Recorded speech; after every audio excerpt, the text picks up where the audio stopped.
Hola, yo soy Naomi. Y yo soy Baite. Y juntas somos Letras al Aire. ¡Woo!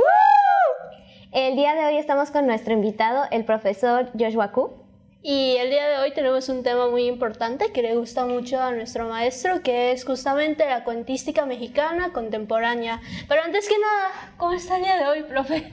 Hola, muy buenos días. Estoy muy contento de estar aquí con ustedes platicando de este tema que, como has comentado, me interesa y me apasiona mucho. Sí, muchas gracias por la invitación.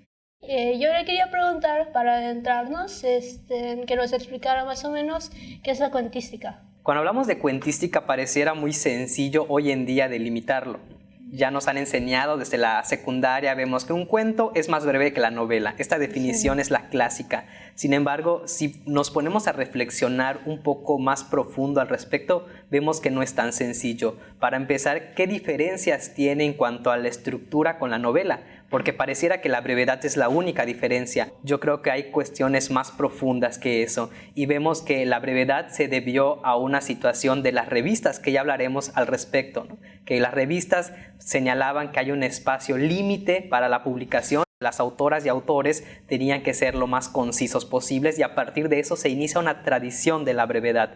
Pero, ¿qué es realmente la cuentística? Vamos a tratar de ir respondiendo esa pregunta y tratar de desentrañar esta palabra y también este concepto tan interesante. Pero para mí lo que se trata de una narración que tiene como eje fundamental no solo la brevedad, sino también la estructuración de las ideas. Tiene personajes mínimos, espacios mínimos que nos hacen que sea más conciso, a diferencia de las novelas, en donde tenemos mayor oportunidad de expandir todo tipo de información. Yo creo que es muy importante retomar esta parte de la definición, porque normalmente nosotros nos confundimos a veces inclusive entre cuento largo, novela corta. Es muy difícil delimitar qué puede llamarse cuento y qué puede llamarse novela, porque hay unos cuentos que sí parecen bastante extensos para lo que nosotros denominamos como cuento, y hay novelas que parecen bastante breves para lo que nosotros denominamos como una novela, que normalmente la pensamos en una novela como inclusive varios tomos. Ajá, porque incluso en varias clases nos han preguntado de ¿qué es novela corta? ¿Cómo lo definen? ¿Como un cuento como una novela corta? Y nos quedamos así de ¿cuál es cuál? ¿Qué los diferencia, no? Y retomando un poquito el título que tenemos de este programa, ubicamos la contemporánea en qué línea temporal, a partir de dónde empieza la cuentística mexicana contemporánea. Claro, excelente pregunta, muy interesante. Nada más para concluir lo que comentaste, que yo creo que tiene muchos beneficios el no dar una definición exacta de dónde termina un cuento y comienza una novela, porque esa es la riqueza de la literatura. Si nos ponemos a delimitar de que justamente son estos cuadros que enmarcan tal cosa y no nos podemos salir, se pierden muchos criterios estéticos, ¿no? Entonces yo creo que es muy saludable eso. Y en cuanto a tu pregunta, te digo que también es muy importante porque hablamos de una narrativa en general, una narrativa contemporánea, pero la duda es ¿dónde empieza lo contemporáneo? ¿Qué tanta época contempla? Porque si revisamos información nos va a salir que contemporáneo es de 30 años hacia adelante, 50 años hacia adelante, ¿no? Las últimas décadas, etcétera. Pero lo que sí sabemos es que hay 3 momentos decisivos para poder delimitar qué es lo contemporáneo. Uno es principios del siglo XX, con la Revolución, que este hecho marca un parteaguas en la parte social, cultural, económica, política, literaria, artística en general de México. Entonces, ¿qué es lo que empieza a ver ante este fenómeno? Hay una preocupación de personas que vivieron la situación, como Nelly Campobello, Rafael F. Muñoz, Martín Luis Guzmán, etcétera, vivieron la revolución y comienzan a escribir acerca de ello, de cuáles fueron las situaciones, todo lo que englobó.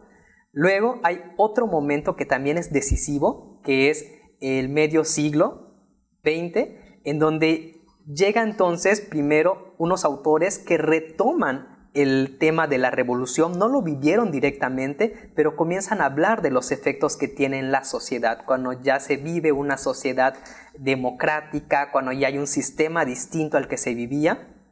Y entonces vemos, por ejemplo, a Carlos Fuentes, que dice, vamos a retomar estas historias, no lo viví, pero vamos a darle este efecto. Y finalmente tenemos lo contemporáneo, muy contemporáneo, es decir, lo que se escribe hoy en día, que sigue siendo parte de esta contemporaneidad, pero que tiene unos efectos distintos. Y también en cuanto al medio siglo que comenté hace un momento, luego surge otro parteaguas que es la idea de la modernidad.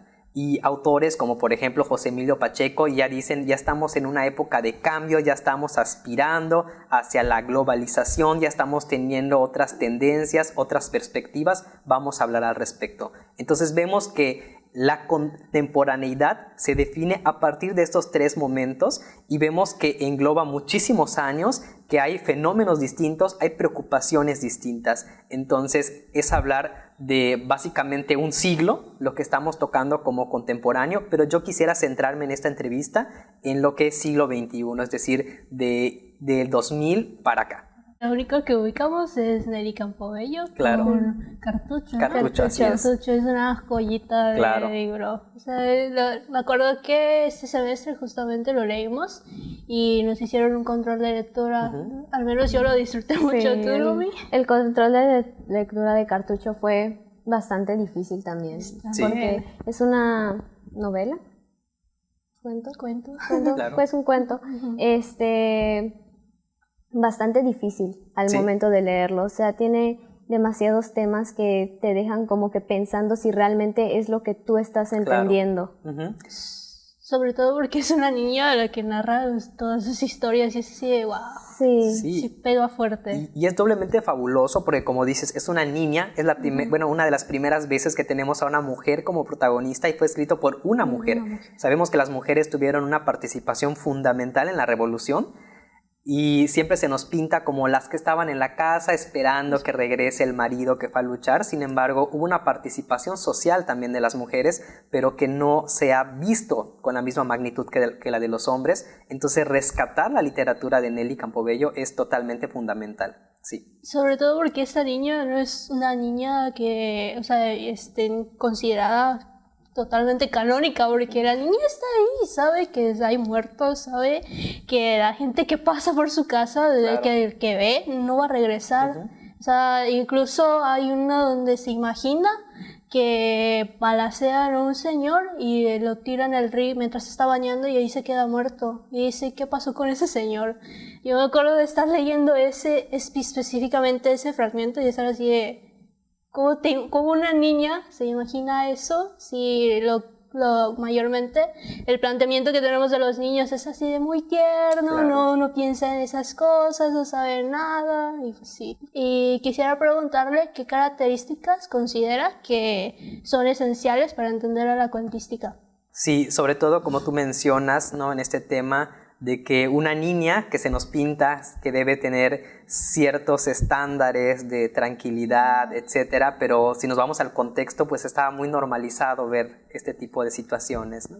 ¿Qué características debe cumplir? Bueno, más que las características que debe cumplir, lo que sí he notado es que hay ciertas situaciones que se repiten en la literatura contemporánea. Como les decía, yo me voy a fijar más que nada en lo que está aquí en los últimos 24 años.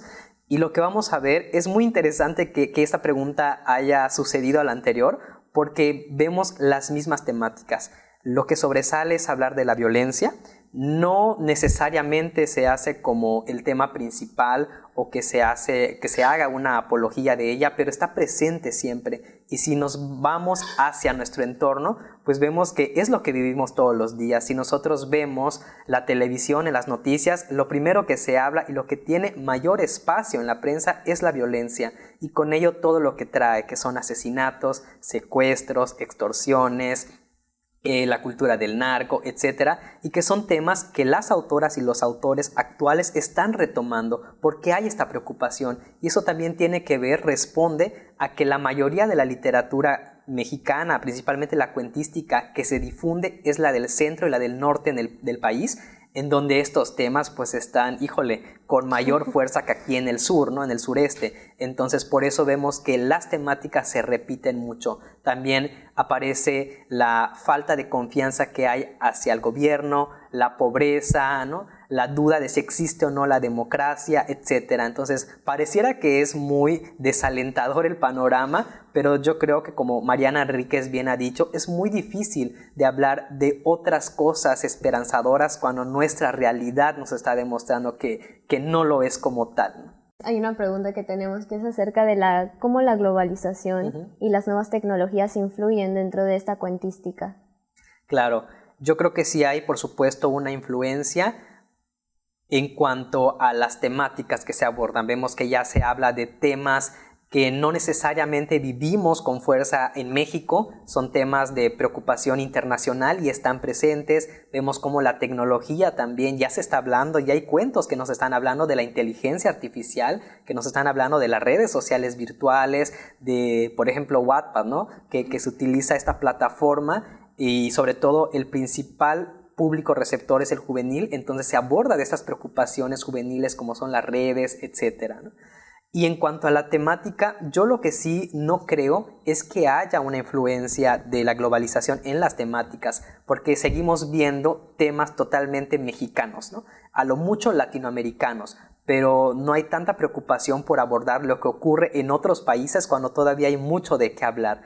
Y hay autoras y autores que lo han hecho, de hablar de lo de fuera, o lo han hecho al estilo de lo de fuera, y se han recibido muchas críticas, ¿no? Lo más reciente fue Mariana Enríquez, que no es mexicana, es argentina, y su más reciente libro, que es una colección de cuentos, aspira mucho a narrar desde un estilo muy norteamericano. Y obviamente, si ustedes revisan la crítica y la gente lectora, sí se ha disgustado un poco porque dice, nos está mostrando algo diferente a lo que nos había acostumbrado, ya teníamos cierto ritmo, ya nos había presentado un tipo de terror y ahora está cambiando. Entonces, sí hay la influencia, pero no es tanta en cuanto a la temática. ¿Qué autores y con qué obras, claramente, cree que deberíamos de presentar a la cuentística mexicana? O sea, esos autores y esas obras que diga esto es lo que, o sea, son lo top, son la referencia para conocer, para adentrarnos un poquito. Claro, híjole, esa es una preguntota porque realmente, afortunadamente, el panorama de la cuentística mexicana y creo que de la literatura mexicana en general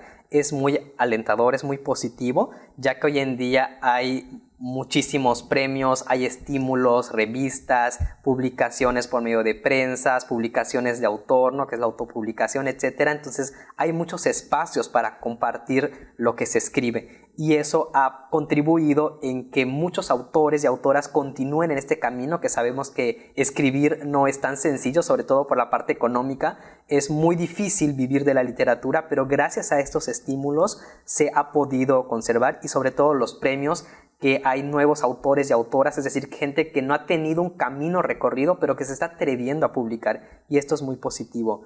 Entonces, bueno, la pregunta que era más sobre quiénes son los que están escribiendo, hay muchísimos nombres, yo tuve que apuntar aquí algunos tratando de concentrarme en quiénes son los que están dando propuestas estéticas innovadoras, es lo que voy a centrarme, y obviamente también influye el gusto personal. Te voy a dar aquí algunos nombres, pero para empezar, si ya dijimos que la cuentística contemporánea abarca básicamente un siglo, pues estamos hablando que hay muchas generaciones. Tenemos a las autoras y autores consagrados, que ya sabemos que son las vacas sagradas de México, ¿no? Como Cristina Rivera Garza, Enrique Serna, Guadalupe Nettel, Guillermo Arriaga, Rosa Beltrán, Alberto Chimal, Mónica Lavín, Juan Villoro, Ana García Bergua, Eduardo Antonio Parra, etcétera, ¿no? Que ya sabemos que son los consagrados y las consagradas. Pero también hay gente muy joven que está escribiendo, gente entre 30, 40 años y lo más son 50 años. Entre los que te puedo mencionar está Laia Jufresa, Emiliano Monge, Verónica Gerber Bisechi, Daniel Saldaña París, Liliana Blum, Antonio Ortuño, Almadelia Murillo, Guillermo Fadanelli, Fernanda Melchor, Nicolás Cabral, que es uno de mis favoritos, Brenda Lozano, Eduardo Rabasa, Gabriela Jauregui, Bernardo Esquinca, Carlos Velázquez, por supuesto, Valeria Luiselli, Mayra Luna, Bernardo Fernández Beff, Alejandra Maldonado, Valeria Luiselli, Antonio Ramos Revillas, ¿no? Y un montón de nombres más. Entonces es muy difícil decir solo son estos 3, estos 5, porque cada uno y cada una está haciendo múltiples aportaciones. Y de temáticas, pues yo les recomiendo que exploren, y esto no lo digo de mala fe, sino que cada autor y cada autora pareciera que tiene una faceta distinta en cada libro. Entonces tú puedes leer una novela de tal autor y luego lees sus cuentos o luego lees sus ensayos y vas a ver que son diferentes facetas. Entonces vale muchísimo la pena explorar qué es lo que ha hecho, porque tampoco puedo decirte, todo lo que ha hecho es espléndido, ¿no? Sabemos que no siempre funciona de esta manera, entonces es muy importante, no quiero dar títulos para no consagrar de que esto es, sino explorar, y sobre todo que muchos de esos autores y autoras no solo se dedican a la cuentística, también escriben otros géneros, y que justo eso responde también a las consideraciones de lo que es hoy en día la literatura, porque vamos a ver que ya es muy difícil rescatar la clasificación aristotélica, ¿no? De que solo existe narrativa, lírica, ¿no? Dramática, ensayo, etcétera, sino vemos que constantemente hay una fusión de estos, hay una fusión también de lenguajes, hay textos que están hablando en español y mezclan las lenguas originarias o mezclan el inglés y que responde a estas diversas facetas. Yo creo que lo voy a... Yo sí voy a mencionar un título.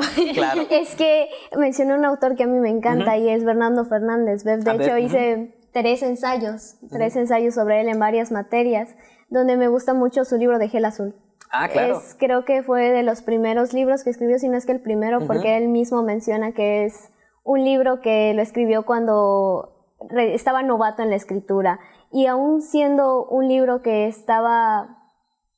en la cuna todavía, ganó varios premios. Claro. Es un libro muy interesante de cyberpunk y creo que es bastante bueno que lo haya mencionado porque a mí me encanta el tema del cyberpunk, sobre todo desde la perspectiva mexicana, porque normalmente el cyberpunk es un poquito difícil porque lo acercan más a lo que viene siendo los Estados Unidos, a lo americano, acercan más a lo americano, y allí no, a pesar de que es una novela cyberpunk, se ve lo mexicano dentro de todo eso. Creo que Bernardo Fernández es un buen autor. Y no solo eso, varios de los autores que usted ya mencionó, pues recién los estamos viendo nosotros, claro. Porque pues literatura mexicana del siglo XX. Sobre todo vimos mucho a Cristina Rivera Garza, vimos muchos de sus ensayos. Creo que uno de los que más recuerdo es el de José Revueltas. Y hablando de Rivera Garza, hay un libro que yo quiero recomendar que es fundamental también para entender la cuentística y la narrativa mexicana en general, que es Los muertos indóciles. Y Cristina Rivera Garza se pregunta al inicio, ¿cómo escribir en un país de muertos? Y no nos referimos solamente a pues, los asesinatos, sino también a gente que se sigue publicando y que ya no está físicamente, ¿no? Entonces, ¿cuáles son los riesgos? ¿Cuáles son las oportunidades que eso trae? Y es muy interesante este ensayo porque nos ayuda a comprender el panorama. Se aborda bastante este tema de un país de muertos en varias novelas, en varios cuentos que nosotros hemos leído por tareas o cosas así. Hemos visto que siempre se menciona como un lugar de muertos. Y creo que también rescata bastante de todo lo que es la cultura mexicana. O sea, siempre no siempre, pero está muy presente la muerte de diversas maneras. Y creo que es bastante interesante. Sí. Este semestre vimos mucha muerte. Sí. Mucha muerte. O sea, nos dijeron, no vamos a ver todo de la literatura mexicana del 20 porque es muy extensa. Y lo que nos mostraron es justamente Nery Campobello, muerte. El luto humano de José Revueltas, muerte. La autobiografía del algodón, muerte. Claro. O sea, fue... Claro. Sí. Y justamente por eso mencionábamos que todo este periodo que engloba la contemporaneidad pues inicia con la revolución, y que en la revolución es cuando tuvimos pues un índice de mortandad bastante elevado que hasta hoy en día seguimos arrastrando. Entonces sí sigue estando este tópico muy presente en la literatura y en el entorno social, de hecho. ¿Qué diferencias o qué similitudes se encuentran con las cuentísticas contemporáneas de otras épocas? Claro, yo creo que la cuentística mexicana es totalmente mexicana en el sentido de los intereses que tiene. Como ya había comentado, no hay con mucha frecuencia ciertas aspiraciones a escribir temas que suceden en otro lado, o tratar de imitar, ¿no?, estos estilos, sino que hay una búsqueda de lo propio. Y creo que esto comenzó a finales del siglo pasado con el movimiento del crack, que dice vamos a romper con esta tradición que nos siguen llamando los hijos de García Márquez, ¿no?, los hijos de los del boom, y vamos ahora a crear un nuevo movimiento. Y justamente hay aquí un libro que quisiera compartir que se llama Grandes Hits, nueva generación de miradas mexicanas, ¿no?, de narradores mexicanos. Y este libro en el prólogo me encanta porque habla justamente de eso. Dice que estos escritores y escritoras son huérfanos porque están tratando de ya no escribir a la sombra de los papás de la literatura, de estos grandes personajes que se nos presentó, y al momento de hacerlo también están rompiendo con las temáticas clásicas, están hablando de lo mexicano desde la perspectiva que tienen. Entonces menciono esto porque es importante para darnos cuenta que cuando lo leamos vamos a hablar y vamos a encontrar siempre a México, ¿no? Pero ya no es este México esperanzador hacia la aspiración de lo nacional que nos presentaron la primera ola de escritoras y escritores del siglo pasado, sino ya es un México más realista. Y tampoco estos textos están aspirando a escribir con las temáticas de fuera o seguir ciertas líneas, sino que dicen, no, vamos a hacer nuestra propia tradición. Y esto lo digo entre comillas porque incluso Rivera Garza se menciona, existe una tradición en la contemporaneidad, porque vamos a ver textos que son totalmente muy distintos entre sí, incluso textos de los mismos autores y autoras. No hay necesariamente un diálogo que siga una línea, sino que son diálogos diversos que se enfocan en cuestiones diversas. Siempre que dicen o mencionan el boom, me recuerda a Mario Vargas Llosa diciendo los nuevos escritores deberían dejar de escribir porque están rompiendo con lo que yo y mis amigos del boom, justamente como Gabriel García Márquez o Julio Cortázar y todos esos señores escribieron y forjaron. O sea, siempre me gusta retomar ese comentario de Mario Vargas Llosa porque me cae mal Mario Vargas Llosa, pero es justo de, pues, ¿qué estableciste tú y por qué tiene que ser siempre así? Porque incluso tú, cuando durante el boom estabas rompiendo con algo, claro, o sea, estabas buscando romper con algo, entonces ¿por qué tus nuevas generaciones de escritores no pueden hacer lo que tú hiciste durante el boom? ¿Por qué solamente tú y tus amigos, no?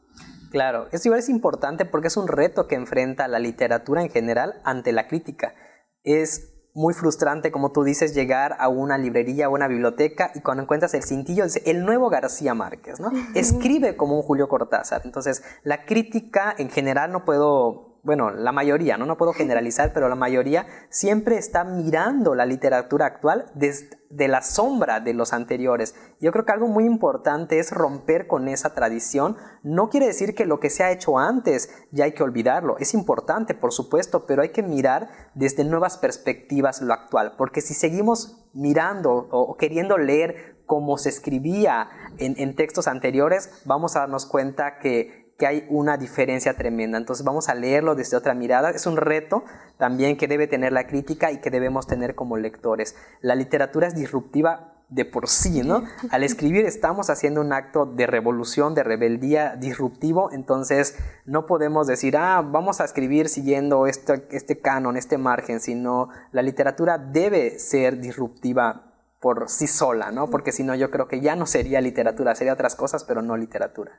Hay una pregunta que nos hicieron en clase a nosotros, de ¿se debe seguir leyendo lo que escribieron hace 2 siglos? Y nosotros llegamos a la conclusión de que sí, pero como usted dice, no debemos compararlo como lo que se está escribiendo ahorita, porque lo que se está escribiendo ahora es igual de importante que lo que se escribió hace siglos, y a pesar de que a veces sí se retoman ciertos temas, lo tomamos desde una perspectiva completamente diferente, lo tomamos desde una perspectiva ya actual, donde nosotros estamos viviendo situaciones que tal vez ya no son las mismas.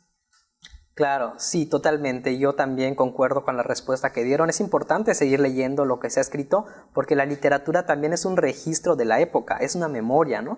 Y si nosotros dejamos de leer lo que se escribió hace ciertos siglos, hace ciertos años, pues estamos olvidando parte de nuestra historia. Y es importante siempre tenerla presente, pero como también bien ha señalado, siempre leyendo cada texto en el contexto en el que fue escrito, para el público en el que fue escrito. Y sí, puede haber muchísima polémica, pero hay que tomarlo desde esa perspectiva. Y sobre todo, es muy importante leerlo. Cada persona, sobre todo quienes escribimos, sabemos que tenemos ciertos autores y autoras que nos apadrinan, ¿no? Y podemos rescatar de que me interesa mucho cómo maneja el espacio, por dar un ejemplo, ¿no? O cómo juega con los personajes, o cómo construye tal espacio, tal escenario, etcétera. Entonces eso nos ayuda también a crear nuestro propio camino escribiendo o incluso para tener nuestros ciertos estándares de lectura. Entonces sí es importante regresar a esos textos que son fundamentales, no por algo han sobrevivido con el paso del tiempo, pero también mirar lo nuevo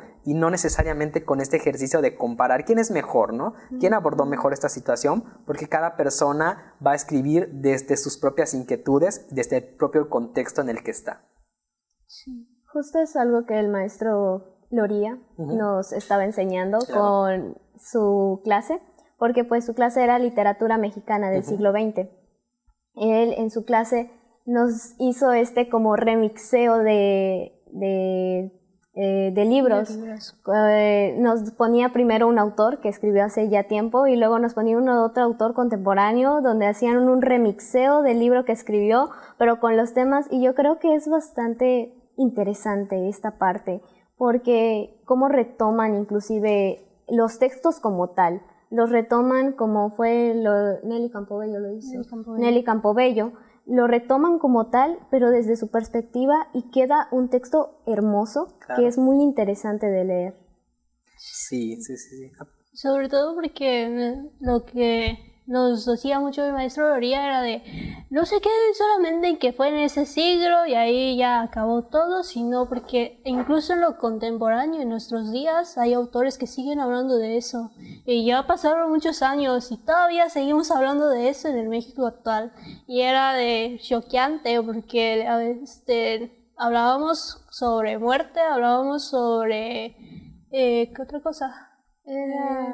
La búsqueda. La búsqueda de la identidad, o sea, hablamos de un montón de cosas y todavía sí, en la actualidad, seguimos en esa búsqueda, claro, de algo. O sea, no se le ha dado respuesta ni se le da, probablemente algún día se le dará, pero en lo actual seguimos sin respuesta y estamos así de, bueno, chale.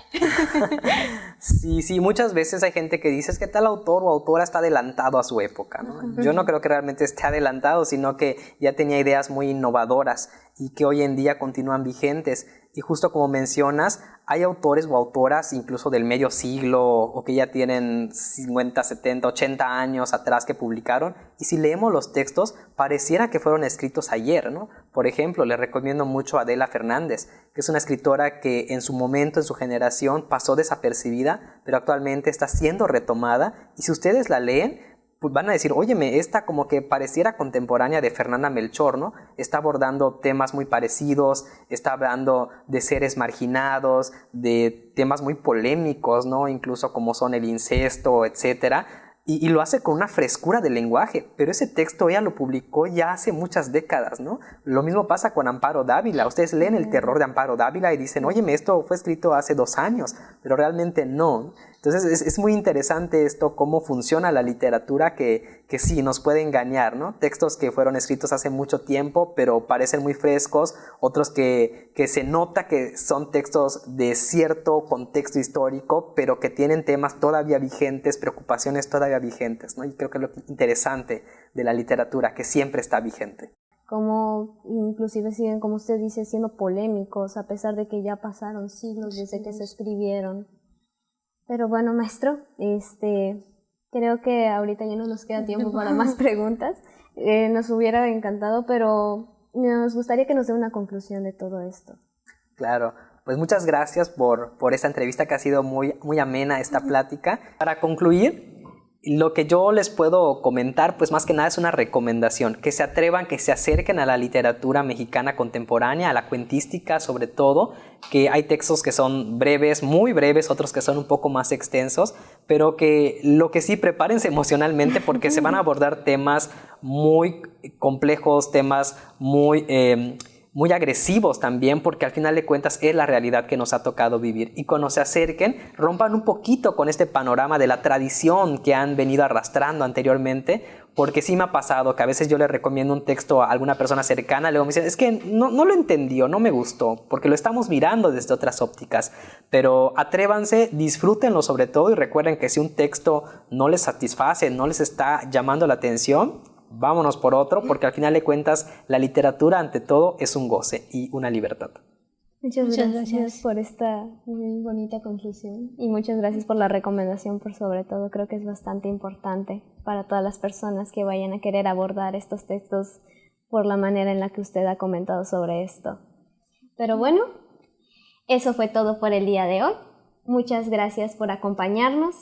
Síganos en todas nuestras redes sociales que les estarán apareciendo aquí abajo. Estamos en Facebook, en TikTok y en Instagram como Letras al Aire. Y estos episodios se suben en el YouTube y en el Facebook de Guadi TV. Muchas gracias por acompañarnos y recuerden, esto fue Letras al Aire. ¡Woo!